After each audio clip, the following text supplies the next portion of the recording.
Todo México desde Quintana Roo en Estado de los Estados.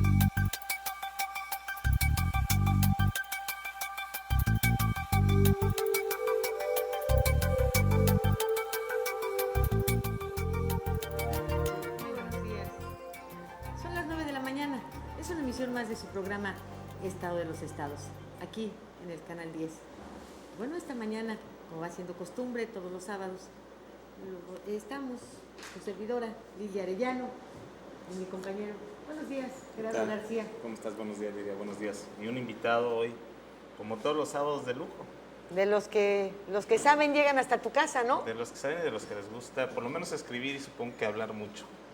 Hablar. No sabes cómo habla. Sí. Preséntalo tú. Porque luego al rato que nos quite el micrófono no habrá manera. Supongo, ¿verdad?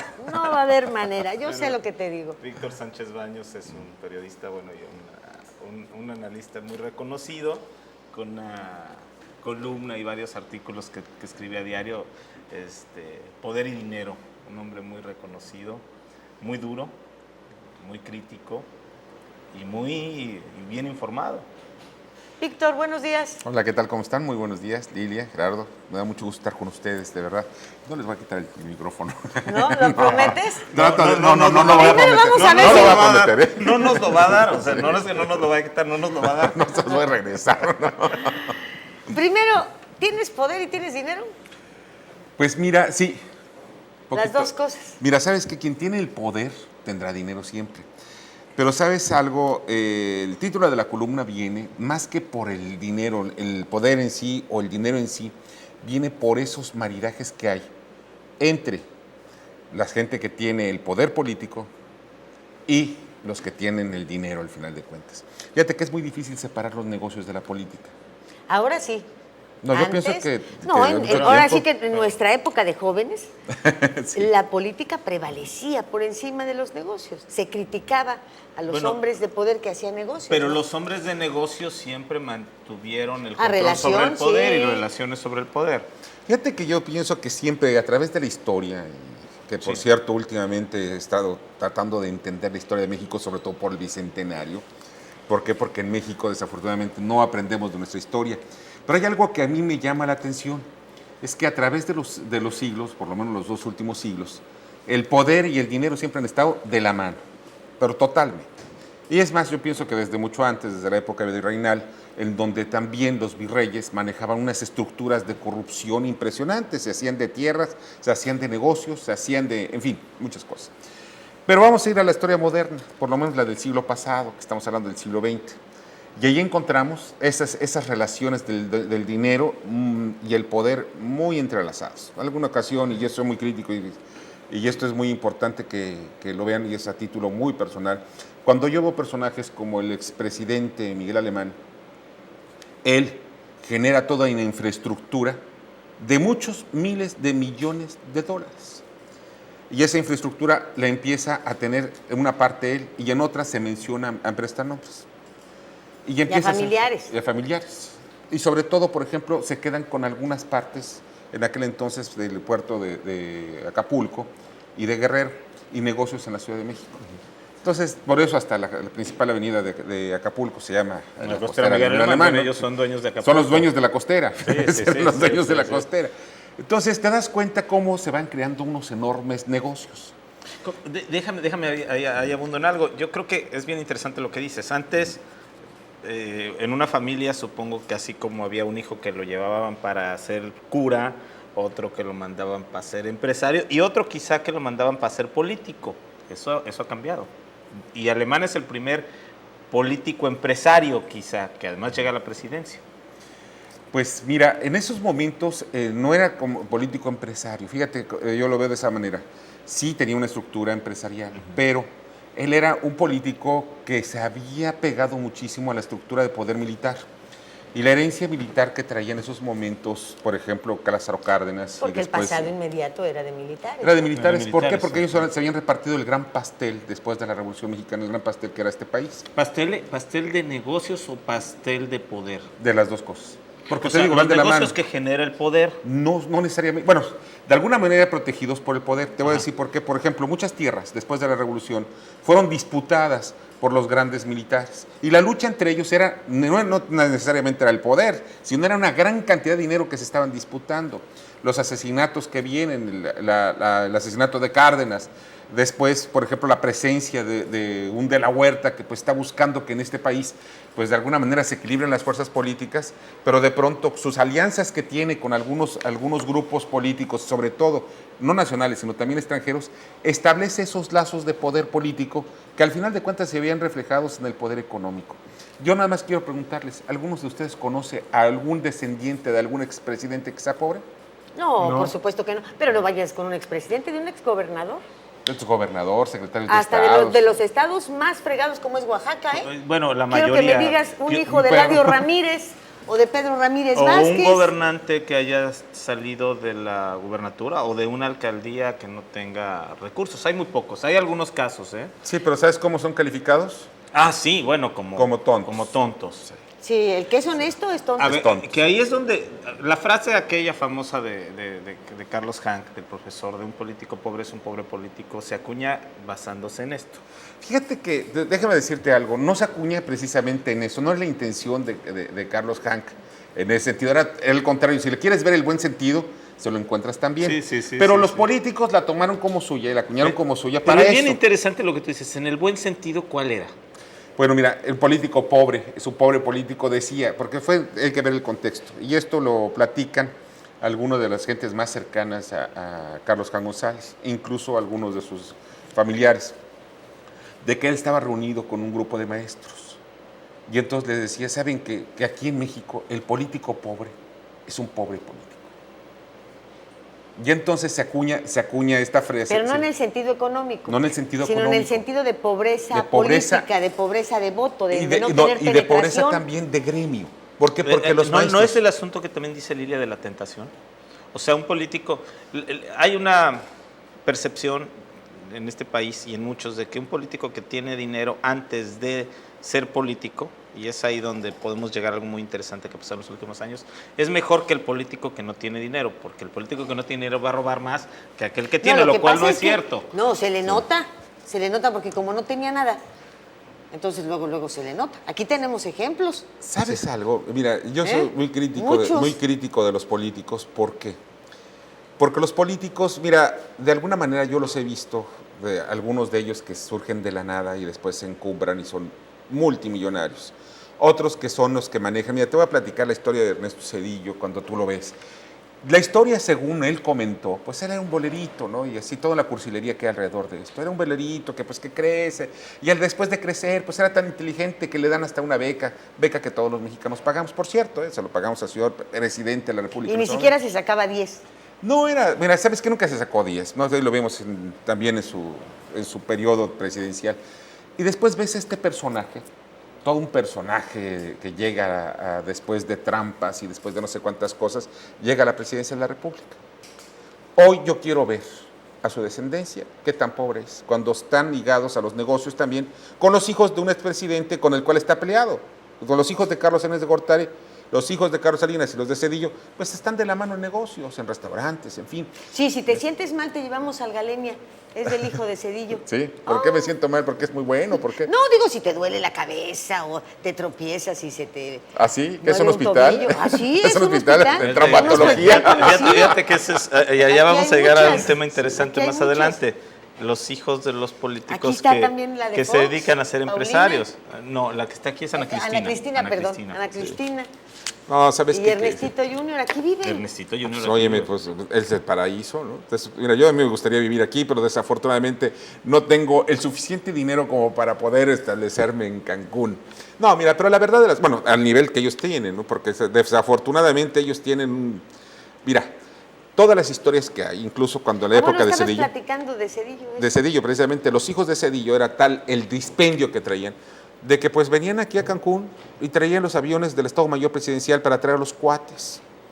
Son historias que se han manejado, incluso algún artista, no me acuerdo ahorita el nombre de este artista, lo manejó alguna ocasión en una de esas revistas del amor, porque ahora los políticos ya pasaron de las columnas políticas, primero pasaron a las financieras. Luego la nota roja. Luego la nota roja, bueno, eso sigue en la nota roja, ¿no? Eso necesitan la nota roja, pero les gusta la nota rosa.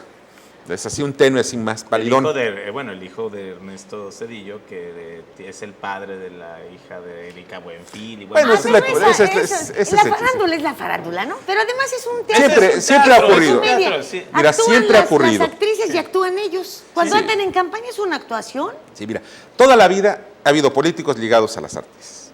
Bueno, Gustavo Díaz Ordaz, con la Tigresa, ¿no? Su gran afer, la primera consejera del país en aquellos tiempos, además. Pues óyeme, imagínate el consejo que da después, bueno, en las sábanas, pues es importante. Ya ven, Castañón, el papá de Paulina Castañón, de la esposa de... Ex esposa de Raúl. No, apenas están en el divorcio. Todavía es su O sea, ya nos esposa. metimos al lavadero aquí. Sí, de para una que vez, tengan a un lavar y sábado planchar. muy agradable. Divertido. No, pero ahorita Casos. viene algo muy serio, pero espérame. Pues resulta que don Ramiro Castañón, ¿no? El que casóse a los 30 y pico de años siendo motociclista con la hija quinceañera del general, aquel gobernador de Chiapas, por lo cual se hizo multimillonario. Pues, ¿se acuerdan aquel brillante de Thalía que le regaló Gustavito Díaz Ordaz? Todavía casado con... Pues era el brillante de compromiso que le dio a Paulina. Lo sacó de la cajita y que se lo da a la Thalía. Pues está bien, ¿para qué lo tiene guardado? Yo también estoy de acuerdo con él. Bueno, pues el don Ramiro que me platica otra cosa, que ni siquiera la Irma Serrano era la verdadera amante de Díaz Ordaz, sino su prima. Y la Irma era la que se ponía de tapadera para que doña Guadalupe le echara a ella toda la burridora y don Gustavo tuviera sus relaciones a todo dar con la prima, que es muchísimo más guapa, me decía don Ramiro, y que la dejó más cargada que a la Irma, porque a la Irma le pagó y hacía sus faramayas y todo para que la Irma recibiera los fregadazos, las críticas, y don Gustavo viviera su romance a todo dar con la prima. Bueno, ¿Qué te parece? sí. Eso me lo platicó el don Ramiro Castañón. Y son historias que van definiendo un perfil de un tipo y una mayoría de la clase política que vive en nuestro país y en otros, ¿no? Todo lo que les apareja el poder. Aquí otro te va, en el que vivimos aquí hoy no había una casa de visitas presidencial de Fonatur durante años en Cancún. ¿La conociste? Sí, la conocí. Sí. Toda la vida de Cancún. Se vendió en el sexenio pasado. Es uno de los grandes pecados que le atribuyen a John McCarthy, el exdirector de Fonatur. La razón de la venta no es tan, digamos, por un asunto de necesidad presupuestal como se planteó. Los hijos de Marta Sagún, los Vibriesca, usaron la casa como su congal personal. Y ¿Así congal? Congal. Era un exceso. Se conocía en Cancún, entre mucha gente, los excesos que ahí se cometían. Y la decisión de la ex primera dama, y le tengo que decir ex primera dama porque era su cargo, ¿no? O como era la pareja presidencial, a él hay que decirle ex presidente y a ella ex primera dama, aunque ella quisiera decirse primera dama todavía, ¿no? Decidió y la orden a John McCarthy, algo que yo lo sé de una fuente directa, fue véndela porque no quiero que mis hijos sigan yendo ahí. Esa es la decisión por la que se vendió la casa de visitas de Fonatur a un grupo italiano que hoy está construyendo ahí un hotel y que le generó la mayor de las molestias al presidente Calderón el día que llegó aquí y dijo, ¿y dónde se duerme el señor presidente? Fíjate que lo que tú estás comentando son los excesos presidenciales. Muchos los conocemos casi cuando termina el sexenio. Desafortunadamente, cuando empiezas a darte cuenta cuáles son los excesos, y en la época de Fox, te voy a ser muy franco, yo alguna ocasión pensé, ay, pobrecito Vicente, una mujer que tiene como arpía, y pues que la está manipulando, está defendiendo a los hijastros, y en fin, pobrecito. Y sigo considerándolo pobrecito. ¿Por qué? Porque ha sido uno de los presidentes más ineptos que ha tenido este país. Que 400,000 millones de dólares que tuvimos de excedentes petroleros fueron despilfarrados por el gobierno de este hombre. 400,000 millones de dólares. Estamos hablando de una cantidad Que no te la acabas. 4 refinerías No, de las que hoy se necesitan. 100 refinerías podemos construir con Es ese que dinero. Te alcanza para los pozos profundos. No, recuerda que lo que hoy se está diciendo y planteando en el debate de la reforma petrolera, bueno, de la reforma petrolera. Sí, porque eso la de energética reforma no es cierto. no existe. Es que cada refinería vale 10,000 millones de pesos. Es un mito. Mira, te voy a decir algo. Una refinería, la más pequeña que puedes utilizar, bueno, nada más te voy a hacer, Deer Park, que es la que hizo en sociedad con Shell, Pemex, costó $3,000 millones. No estamos hablando, y es la que está surtiendo de gasolina una buena parte a Estados Unidos. Esta es una de las que están surtiendo de polímeros. Bueno, 30,000 millones de pesos, está bien. ¡Ay! No, ese espérame. dinerito. ¿Sabes cuál es el asunto? El despilfarro que se hizo fue en puras estupideces. Oye, que la biblioteca José Vasconcelos Que se les hundió, se les cayó, se es les una goteó. porquería, pero todo fue para darle chambas a Ari Bermúdez y la amiguita, ya sabes, toda una serie de cosas. Pero eso es poco dinero. Es poco. Oye, $3,000 millones de pesos. En sigue la siendo Vasconcelos importante. es poco dinero. Ah, no, sí, claro. Comparado con los 400,000, comparado con el Centro Fox, Víctor. Fíjate que en el Centro Fox, te voy a decir algo, eso es lo que a mí me empieza como a brincar las luces amarillas y ya todavía no brincan las luces rojas. Yo espero que brinquen unos cuantos meses más. ¿Qué es lo que hay atrás de este Centro Fox? Tú dices, ¿cuánto puede costar ese Centro Fox? ¿10, 20, 50 millones de dólares? ¿500? No sé. La cantidad que tú me digas, yo la puedo creer, que es hasta donde hemos llegado los mexicanos a ver a nuestros políticos. Que Si tú me dices, sí. que ese es digamos que el tema de esto, cómo son nuestros políticos, ¿no? Pero ¿sabes qué se debe principalmente? A que los políticos son totalmente, en México, sinónimo de corrupción, político. Sinónimo de ineptitud, político. Claro, no estoy diciendo que todos lo sean, pero ¿sabes qué? Sí es un problema grave que estén hasta abajo de la escala de credibilidad. Ayer se daba a conocer, el jueves se dio a conocer la encuesta que hizo el Gabinete de Comunicación Estratégica de Líbano Sanz, el exsecretario particular, poderosísimo exsecretario particular de Ernesto Zedillo, una encuesta nacional sobre percepción de política, de gobierno y de sociedad. Y en los niveles más bajos de confianza siguen estando los políticos, los policías y... ¿No recuerdas cuando nos dijo aquí nuestro invitado que respondieron, prefiero encargarle a mi hijo, si muero, a un policía que a un político? Sí, por supuesto. Claro, yo no le presto las llaves de mi coche a un político. Se hizo esa pregunta, si usted le tuviera que dejar las llaves de su casa, se hizo en todos los estados, a su gobernador, ¿cuántos respondieron sí? Bueno, a Mario Marín fue el más bajo, fue el 21% de los encuestados en Puebla. Todavía le quedaron El 21%. Deben ser los que trabajan con él. Sí, seguro. Que a lo mejor pensaron que les iba a dejar ahí una lana cuando se fuera. ¿Por qué no nos vamos al corte? Vamos. Y enseguida regresamos. Porque al final de cuentas te vas dando cuenta Sí. cómo va. Estado de los estados.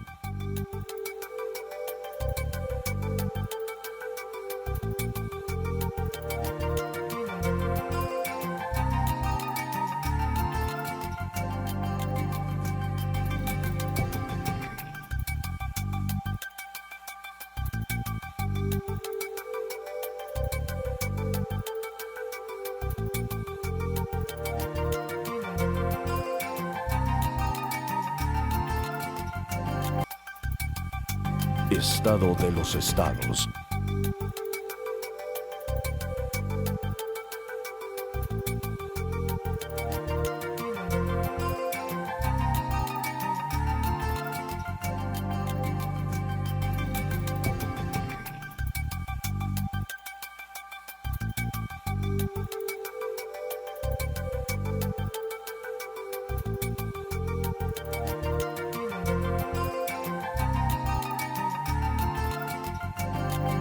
Estado Pues de los estados. está este lavadero muy sabroso, sobre todo ahorita que nos fuimos al comercial, en donde sale que si los negocios de los Briviesca, la Riviera Maya, el cura Maciel, Sí. y tantos nombres, pero si dejamos el lavadero un ratito, lo hacemos de lado y nos platicas, ¿cómo es posible que se diga mermaron las Afores 14,600 millones de pesos? ¿Cómo Bueno. se merman las Afores? ¿Cómo con este vocabulario ya le dieron otra mordidota a usted? A los que están con las Afores, a los que ahorran para su vejez y que a este paso, pues ¿cómo vamos a quedar? Porque comisiones, te las hacen chiquitas. Ahora, merman las letras chiquitas de los contratos, ¿no? Mira, ¿sabes? Hay algo que aquí no es lo que pasa en este país. No Y pasa que en nos ningún pega, otro. no, sí pasa, ¿sabes en dónde? En tu bolsillo. No pasa en ningún otro país. Ah, sí, no pasa en hombre. otro, tienes toda la razón, no pasa en ningún otro país. Pero ¿sabes algo aquí en el asunto de las Afores? A mí sí me gusta que nosotros ahorremos para nuestra vejez. Claro. En ¿Por un qué? país sin ahorro Sí. no es un país Porque cada sólido. quien que vaya haciendo también su cochinito, ¿para qué? Para la vejez. Así debe de ser.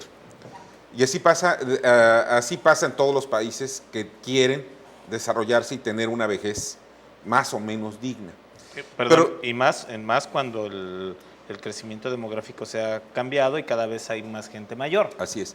Ese es precisamente el problema. Estamos haciendo toda una serie de maniobras financieras. ¿Para qué? Para ahorita salvar el problema económico que tenemos.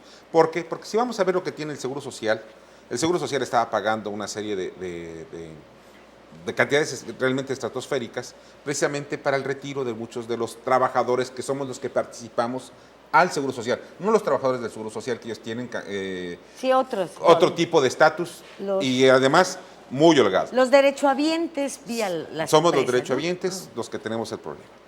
Vamos a ver, ¿cómo te jubilas tú con el Seguro Social? ¿Con cuánto? Pues te jubilas con una cantidad mucho menor de lo que tú estuviste cotizando cuando estabas trabajando. ¿no? Del salario que percibías. Del salario que percibías. Entonces, ¿qué es lo que va a ocurrir ahora? Pues ahora tú estás ahorrando para tu vejez. Pero mi pregunta es, bueno... Con lo que tú quieras ganar, pues, prácticamente podría hay, ser, ¿no? Hay un mínimo. El tipo de vejez que tú quisieras. Sí, hay un mínimo y de ahí tú le puedes seguir aportando. Por eso, ¿sí? como tú quieras, si yo quiero tener una vejez que me permita irme a vivir a Cancún, pues entonces ahorro más. Le tienes que meter más dinero. Sí. Pero al final de cuentas, ¿cuánto tendrías que ahorrar de tu salario para mantener el mismo estándar de vida con el cual tenías? Ni el salario completo. Vamos Fíjate a que pensar que Porque si vas vivieras perdiendo. con No, pero, porque bueno, se va perdiendo. perdiendo el poder adquisitivo. Pero se supone que se le integra tasas de interés y Se supone porque te repito. Déjenme decirles las que mermas, aquí hay otra cosa. Las Mira, mermas. espérame, aquí hay varias cosas. El asunto de las mermas, eso es lo que me preocupa, por eso quería yo llegar ahí. Primero, ¿qué es lo que ocurre? Si tú tienes en estos momentos 1,000 pesos y vas a estar ahorrando 20%, que serían 200 pesos, pues tu nivel de vida va a ser de 800 pesos, por mencionar una cantidad. Hoy, ¿qué es lo que está ocurriendo? Hay un mínimo, que todo el mundo está depositando su mínimo, y no pasa nada. Al final de cuentas, tú te vas a retirar con un 10% de tu estándar de vida. Ahora, ¿por qué el 10%? Porque todas las Afores, todas absolutamente, están teniendo unos gastos administrativos espectaculares. No están invirtiendo en lo que nosotros necesitamos que se invierta. ¿Para qué? Para que mejore mi Afore. Y no me preguntan, como derechohabiente, por mencionar alguna cosa, cuentaviente de esta Afore, no me preguntan qué voy a hacer con esa Afore. O sea, yo quiero que se meta alto riesgo porque yo soy muy avezado, o porque estoy muy joven y de pronto yo quiero 5 años de alto riesgo, 10 años de regular riesgo. Como menos, sucede en otros países. Así es, pasa en otros países. Mira, hay un ejemplo que nos ponen siempre, que esos son las Afores o los sistemas de retiro de Chile. Y los sistemas de retiro de Chile, al final de cuentas, son buenos, pero también tienen problemas. Todos los sistemas de retiro van a tener conflicto conforme vaya pasando este siglo. ¿Cuántos son en México para el 2020? Vamos a tener la pirámide de edades ya casi al parejo, y en el 2030 la vamos a tener al revés. ¿Qué significa esto? De que vamos a tener lo que tú estabas mencionando, Gerardo. Más viejos. Entonces, ¿quién va a mantener a los viejos? ¿Los jóvenes? Que Van cada a vez tener, son menos. Entonces ellos tienen que estar trabajando más para mantener a los viejos a través de los sistemas financieros que vienen también como son las Afores. Mi pregunta es, ¿cuándo va a reventar el asunto? Porque ¿se acuerdan las pirámides que tú vas metiéndole dinero a una pirámide y el de atrás fue el que se va amolando? Porque los fraudes de las los pirámides. Grandes fraudes. Bueno, esa es la gran pirámide, pero es una gran pirámide que existe no nada más en México, sino en varios países, sobre el sistema de retiro. Entonces, al final, ¿quiénes son los que van a pagar? Los primeros ya están hasta arriba de la pirámide, esos son los que no van a pagar ya. Pero los que están abajo de la pirámide, que son todos los jóvenes, los que están trabajando en estos momentos, que están generando riqueza, son los que están aporte y aporte, precisamente para los que están arriba de la pirámide. Pero se va a voltear, se va a invertir. Se va a invertir. ¿Cómo va a llegar el dinero? Entonces, un problema financiero que va a reventar algún día, dentro de 20 o 30 años, espero yo verlo y decirle, ¿saben qué, señores? Esto fue lo que ocurrió, lo que predecimos. Ahora, esos 14,000 millones de pesos, pues no es la primera, ya va la segunda vez que nos roban los ahorros. La primera fue por allá por 1990, perdón, es la tercera vez, en 1992 cuando nos roban dinero del Seguro Social. Después, que fueron algo así como 2,000 millones de dólares. Sí. Después viene el asunto de que, oye, las cuentas que no están demandadas, que no están ubicadas y que después se mandaron a la Afore siglo XXI, son 2,000 millones de pesos ahí en esos momentos. 2,000 millones de pesos que se quedaron en la administración de, si mal no recuerdo, fue con la de Vicente Fox, a principios de la de Vicente Fox. O sea, nos robaron el dinero. ¿Por qué? Porque era dinero que nosotros aportamos.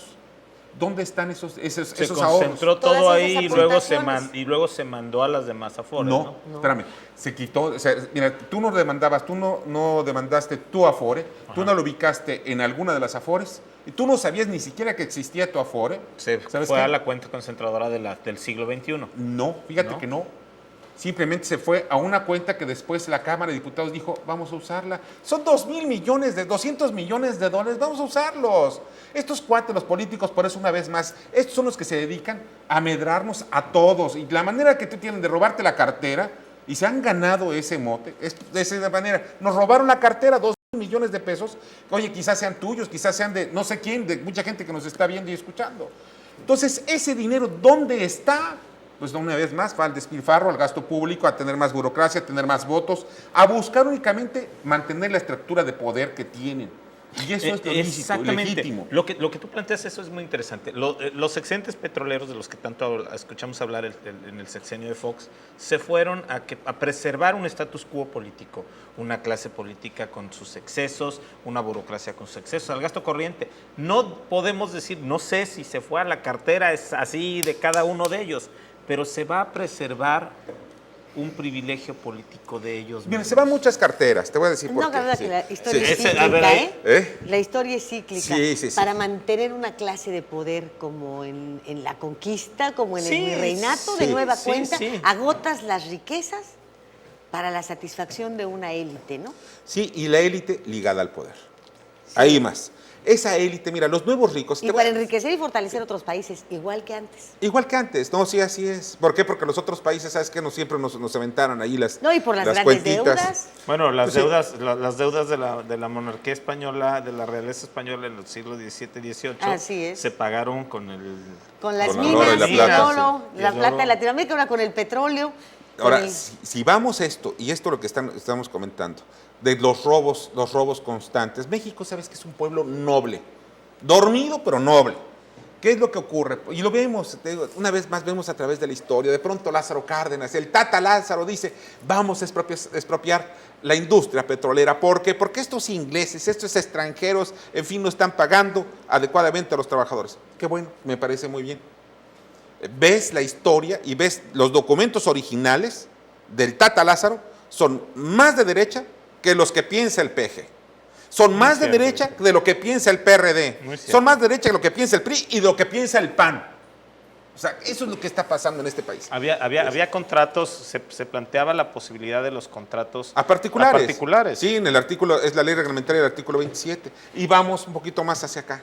¿Quién llega de pronto? Llega un gran prócer de este país, que es Adolfo Ruiz Cortines, que mucha gente lo respeta, porque sabía jugar dominó y era un político de esos de viejo cuño. Qué bueno que sea un político de viejo Y cuño. los hombres ¿sabes lo qué? respetan más. Ya ves que su mujer, cada vez que perdíamos con Inglaterra, ella abría con Gales. Ah, sí, claro. Estamos Sí, perdiendo sí, con sí, Gales. sí. No Era se el apuren, asunto de los muchachos, que congales, aquí sí, estamos sí. abriendo mucho. Eran los prostíbulos, la que controlaba los prostíbulos en este país. Imagínate todas esas historias que tenemos de las gentes en el poder y nosotros tan campantes en un país civilizado. ¿Sabes qué? Ya hubiéramos corrido a esa casta de políticos. Los primeros los hubiéramos exhibido como lo que son. Sí. 2, ya los hubiéramos metidos a la cárcel, a muchos de ellos. Y mira, esos robos sexenales no son nuevos. Lo vimos. Mira, este es un país tan noble que hemos gastado miles de millones de dólares. No en nosotros, los hemos gastado a lo tarugo. Les voy a platicar. Fuimos tan nobles que llega un loquito que quizá fue un buen presidente un año y después Se acabó. José López Portillo, un tipo culto, a mí me cae muy bien porque era muy bueno para dibujar caballitos, en fin. Y para las viejas, por eso Así te caía sí. bien. No, además... Rosaluz, ¿cómo se Les tiran voy a los plati- ojitos, mi les querido voy a platicar Víctor? una anécdota, sí, pues cómo no. Ya yo, chamaco, en una de las primeras giras estábamos en la inauguración del colegio militar, entonces, imagínate, para todos los militares, porque Rosaluz, para que se adelantara, llevaba Rosaluz, entonces, una minifalda, entonces va y entonces se separa a todos los militares. Y yo iba pues muy pegaditos a ellos, y entonces dice, mi general, no sé a quién se dirigía, pero eran varios generales, mi general, ¿verdad que esta dama vale el humo de 100 batallas? Y entonces el otro se queda muy serio, sabiendo ya que había una relación emocional y de cama con el señor presidente, pues entonces se queda callado. Dígalo, sí o no, general, pues con lo que usted diga, señor presidente. Así fue siempre, lo que usted diga. Pues obviamente eso es lo que ocurre. Este señor llega y estatiza la banca. Qué bueno, está bien, ¿por qué? Porque los banqueros eran lo peor que vivía este país en Qué ese horror. momento. Bueno. Entonces, lo que perdimos. Lo que perdimos. Pero viene después Miguel de la Madrid. ¿Y qué hace Miguel de la Madrid? Señores, vamos a indemnizar a los banqueros. ¿De dónde sacamos el dinero? Casi iba a ser la misma estrategia que el Tata Cárdenas. O sea, pedimos a todos dinero, ¿sabes qué? Entre el apoyo para pagar a los banqueros. Ya no lo queríamos, entonces no tuvo ese apoyo. Hay historias increíbles. Hubo después, y después viene el señor Carlos Salinas. Sí, pero viene Carlos Salinas de Gortari. Nada más el tema de los bancos. Viene Carlos Salinas de Gortari y dice, señores, pues ya lo indemnizamos, ahora vamos a venderlos, ¿no? Porque necesita este país dinero. Entonces sacamos en esos momentos algo así como 150,000 millones de dólares, dicen ellos. Yo no sé cuántos, en 80,000, lo que sea, es mucho dinero. Después viene un Ernesto Zedillo que dice, hay una crisis, ¿saben qué? Vamos a rescatar a los bancos y le volvimos a meter dinero. ¿Ves? Y después, mira, un caso nada más, y Santander Serfín. Bueno, perdón, Serfín, porque en aquel entonces era Darío Sá. Llegan y nosotros le metimos 10,500 millones de dólares para rescatarlo. Se venden 1,500 millones a Santander. Digo, no tienen la culpa Santander, ¿eh? No, ¿Por qué? Porque me das una no, oferta y todavía le doy un bono de 180 millones de dólares. ¿Para qué? Para que no, mira, es el premio, ¿no? ¿Sabes? Eso es lo que yo no puedo entender, cómo estamos despilfarrando el dinero. Tranquilízate, Víctor. Ya me enojé. Por favor. Y es muy Vámonos a temprano. corte. Ahorita regresamos. Tranquilo. Ya. Respiro profundo. Pero es que es cierto. Sí, pues sí. Es que son y sumas. Estado de los estados.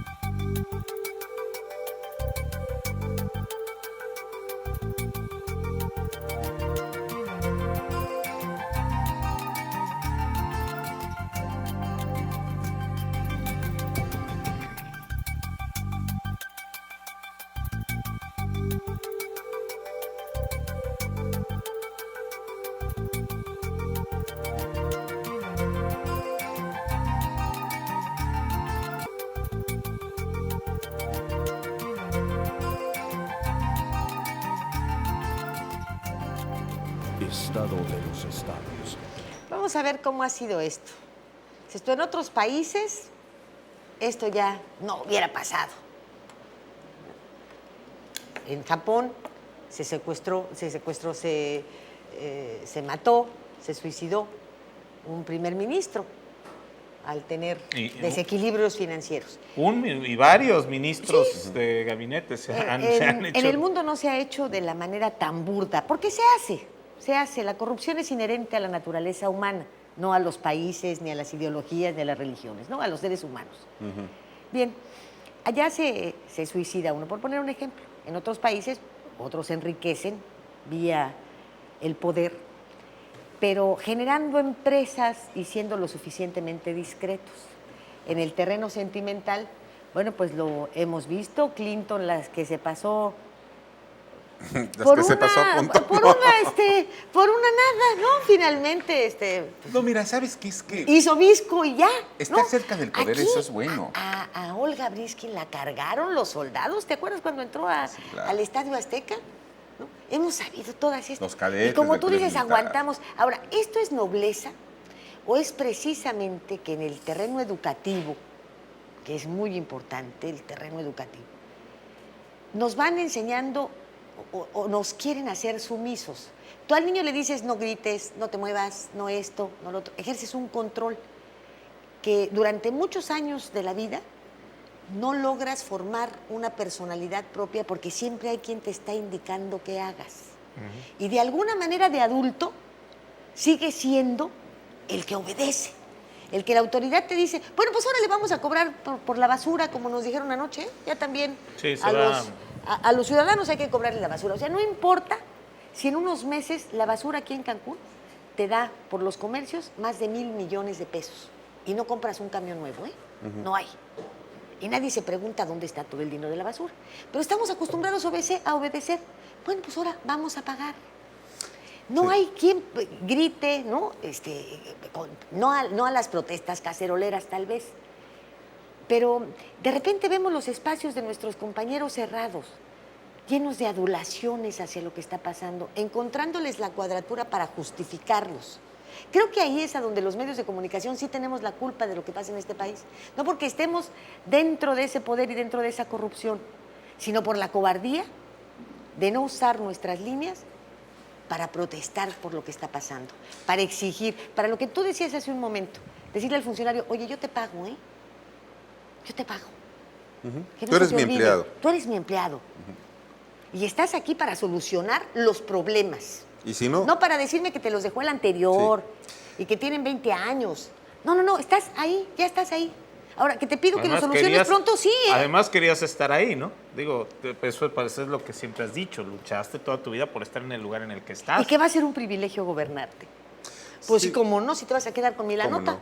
¿Sabes que aquí viene el origen de todo esto? Yo lo veo ancestral y yo lo veo idiosincrático. Bien, cuando llegan los españoles y ven al indio cuando trataba, pues era muy orgulloso también, pues, guerreros algunos de ellos, entonces levantaba la vista y siempre era, baja la vista.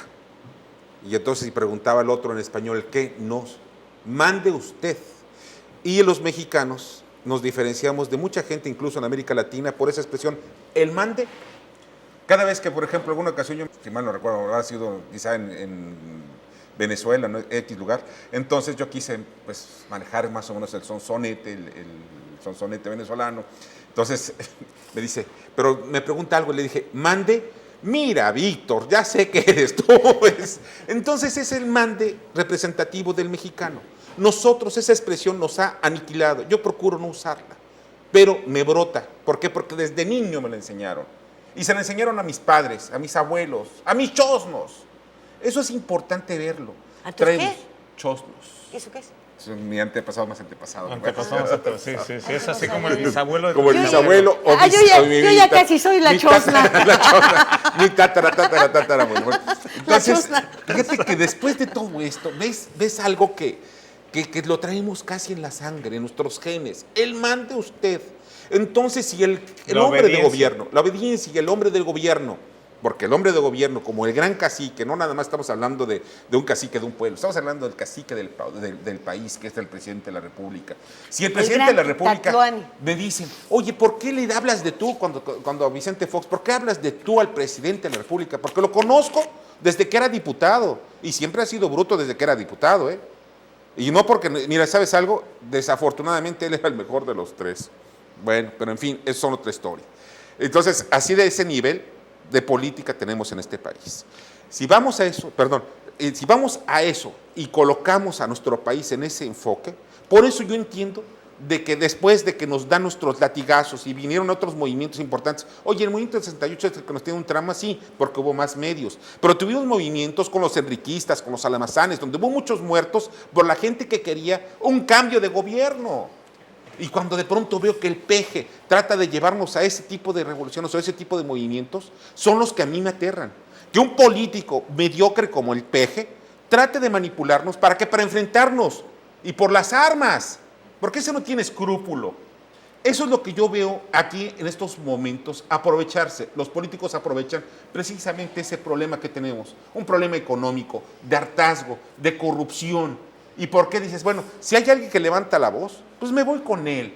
Y si dice hay que tomar las armas, pues me voy con él. Pero ese problema de hartazgo, fíjate, lo platicábamos hace 2 semanas aquí. Un problema de hartazgo de la sociedad estadounidense lo está llevando a hacer una revolución en el caso Obama, un candidato afroamericano, fuera del establishment, y lo está empoderando el hartazgo. Aquí el hartazgo te lleva a la abstención, el hartazgo ha llevado a la sociedad a no participar. ¿Por qué? pues son todos iguales. Y a eso voy, fíjate. Durante años vivimos y crecimos pensando que la corrupción venía de los gobiernos priistas. Todos son de lo peor. El 6 de julio del 2000, y lo digo porque aquí estaba viendo la foto, ganó un gobierno ganó un partido político cuya percepción era la honestidad. No ha cambiado nada. Sigue habiendo negocios al amparo del poder, sigue habiendo corrupción. Tenemos 7 años y medio con un partido político distinto al PRI en el poder presidencial y las cosas no han sido muy distintas. O sea, la clase política es la misma en todos los partidos. Bueno, y son mentirosos todos, porque en este cambio que tú dices se denunció muchas veces que Fox era un mentiroso. Ni siquiera fue presidente de Coca-Cola, ¿no? No fue presidente de Coca-Cola. Él fue un gerente importante de Coca-Cola, del área de Guanajuato. ¿Por qué? Porque Coca-Cola en México, su presidente, pues oye, me dio una larga lista de presidentes que ha pasado sobre este país, pero siempre han sido todos ellos gente pues que está muy bien ligada y muy bien estructurada. Él no fue presidente de Coca-Cola en México, él fue un alto ejecutivo de Coca-Cola, sí. Ahora, él se decía licenciado, él no había terminado la carrera y lo ayudaron en la Universidad Iberoamericana para terminar la carrera. Que nunca fue, pues, nomás le dieron ahí. Sí, ya, mira, ¿sabes qué? A cambio de la radiodifusora, ¿no? Pues por ahí dicen, ¿no? Pero o sea, al final de cuentas, ¿sabes qué? Que, mira, yo voy a entender que una universidad tenga una radiodifusora, pero lo que no puedo entender es de que le estén dando concesiones a alguien que no cruzó una carrera, porque eso le quitas tu prestigio a la universidad. Oye, ¿qué es el presidente de la República y por qué es un egresado de mi universidad? No, señor, en la UNAM también salieron muchos y no por eso hay que darles el crédito. El Peje estudió en la Universidad Autónoma de México y ¿sabes qué? Bueno, tan malo era, y hay que ver nada más la historia académica de este hombre, de que perdía casi la mitad de todas las materias. ¿Por qué? Porque estaba en otro asunto. Quizá es muy buen demagogo y hay que reconocérselo, es un buen demagogo, es un buena gente que pues, puede llevar a algún grupo, es como el gran flautista de Jaime, ¿no? Pero o sea, lo llevas a todos los ratones a morir. Sí, pero lo que necesitamos en este país, ¿sabes qué es? Es gente que nos lleve a triunfar, no que nos mantenga en la mediocridad. Mira, este país, y me duele decirlo, nos hemos mantenido en todas las tablas de competencia en la mediocridad educativa. Desde el punto de vista empresarial, en casi todos los niveles somos mediocres. Y si fuera poco, ¿sabes qué? También en alimentación, en desarrollo humano. Oye, ¿qué es lo que está pasándonos? Y esto no es una cuestión únicamente producto de todos los mexicanos, es producto también de nuestros gobernantes. Y tenemos que exigirles. Y la mejor forma de exigirles no nada más es a través de las urnas, ¿eh? Yo sí pienso que hay que exigirle que tengamos plebiscitos, que existan, no consultas como la de Marcelo Ebrard, que eso es una tontería. No, estamos hablando de consultas de plebiscitos y referéndums, donde hablemos sobre las leyes y participemos todos. Lo que nos pasa, lo que nos afecta. Si no, simplemente sabes que si nos quedamos callados. Pero es también decir muchas verdades y cosas que no se dicen. Hace rato decías el tema de la complicidad de los medios. Yo creo que los medios hemos sido muy cómplices en toda esta situación, en muchos casos. Pero eso es echarnos la culpa. Mira, te voy a decir algo. Tantos años que llevo como periodista, ¿sabes algo? Estamos friegue. Y no pasa nada. No pasa nada. Es como un grito en el desierto. Pero es que son gritos en el desierto. ¿Tú cuántas veces escribes en tu periódico y sabes qué te hacen? Esto, ¿sabes qué aprendieron los políticos? A taparse los oídos y no escuchar. Claro. Pero cuando Fidel Velázquez decía que pues yo por eso no leo los periódicos, para no amargarme la existencia. O como lo dijo también el mismo Fox, yo no leo tampoco periódicos, o como dijo también Salinas, ni los veo ni los oigo. ¿Sabes qué? Ese es el cinismo de nuestros políticos. Pero usted sí háganos un favor, lea el periódico, ¿verdad? Todos los días. Sí. El periódico, mire, lo dirige Gerardo García, y lo dirige bien, ¿a qué le voy a decir? Ahora, gracias. Ya si quiere usted leer columnita, la ¿verdad? columna de Lilia en el Por Esto todos los días también. Y pronto te veremos en televisión en el 13 también, ¿verdad? Sí, estamos ya en un programa de un grupo. Pero te invitan a todos, ¿vale? Te veo Radio con Fórmula Lola de la Vega, te veo en Radio Fórmula, te escucho, te leo, todos los días. Sí, ¿no? con Lola de la Vega también. Mira, lo que pasa es que me invitan a algunos programas con el fin de también de que pues tenga fuga mi malestar. Sí, hombre. A ver, ese malestar Todos antes. los que te queremos ese malestar antes de terminar, a mí me gustaría saber algo. Ya no estamos yendo. Ya, rapidito, a ver, Pero, dile. a ver, fíjate, este país, hemos tenido excedentes petroleros. Tenemos excedentes petroleros. Ayer el petróleo rompió todos los récords. Sí. En un solo día subió $10. Sí. Ya Nos vamos. Perdón, ¿sabes qué? Sí, pero no. ¿Qué significa? Sí tenemos excedentes, pero ya no los gastamos. Ay, qué Así de raro. fácil. Se los gastaron ellos, los Igual políticos. que sus en la mujeres, gasolina. señores. Buenos días, Estado de los Estados, Lilia Arellano, Gerardo Mucha suerte. García. Gracias, Víctor Sánchez No, a Baños. ustedes. Nos Un quedamos placer, como platicando. siempre. Les prometo que no lo vamos Gracias. a llevar a desayunar huevo, ¿verdad? No. Ni aguacate. aguacate. Ni agua de qué? De chirimoya, Sandía, ¿no? Sandía, alguna cosa. Muy buenos días. Pase usted un magnífico fin de semana y recuerde que este programa se repite el próximo jueves. Hay una repetición a las 7 de la noche. Y nos vemos el viernes a las 10 por el 10 en Fuego Cruzado con el tema transporte. ¿Qué te parece? Muy bien. Y ayer el de la basura, ¿eh? Sí, la basura de la basura. Bueno, esa no vino. ¿No vino? Esa no vino. quedó. Se quedaron en sus casas. Gracias. Buenos días. Me la paso bien.